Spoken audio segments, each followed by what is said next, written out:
Part of the mortgage process when you apply for a loan is for the mortgage company or lender to order an appraisal on the property.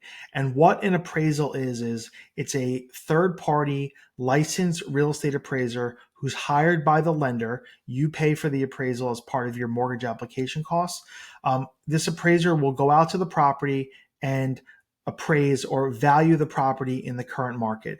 They will determine what they feel from their technical side of being an appraiser the property is currently worth in the market. Why do they do that? Because if the lender ever had to foreclose on the buyer, the bank wants to make sure they're going to recoup the money that you borrowed as the purchaser of the property. So if you're buying a property for $1 million, they want to make sure that if they ever had to sell that property, that they are able to recover the money that they had lent out. When it comes to appraisals, majority of the time, I see the appraisal reports come in on the market value, on the contract price. Meaning, if you're paying $1 million, I usually see a report around that number. I don't see numbers traditionally come in too much above that.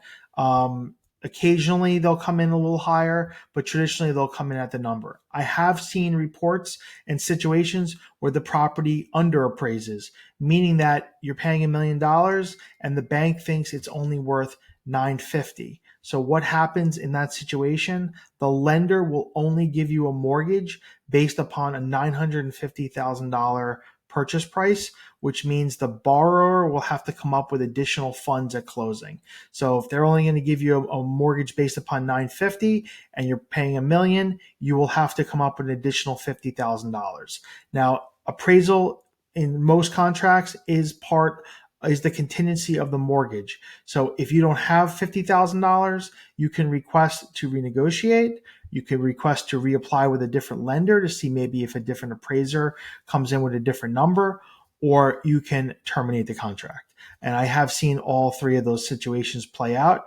In a fast appreciating real estate market, where a rapidly appreciating real estate market where comparable sales do not reflect the current market value, sometimes a buyer will be asked to waive the appraisal because the comparable sales will not justify the price that's being paid. So a buyer then goes into contract knowing that they may have to come up with additional funds to bridge the gap between the appraised price and what the contract price is for the home. I have seen situations where they'll waive the appraisal with a floor, meaning it has to appraise for at least, $950 to $1 million, and we'll move forward at that number of $1 million. If it appraises for less than $950, for example, we can renegotiate or terminate. So appraisal is the third party that comes in. It is an opinion of value for the lender. If you have any questions about this, please let me know. Thank you.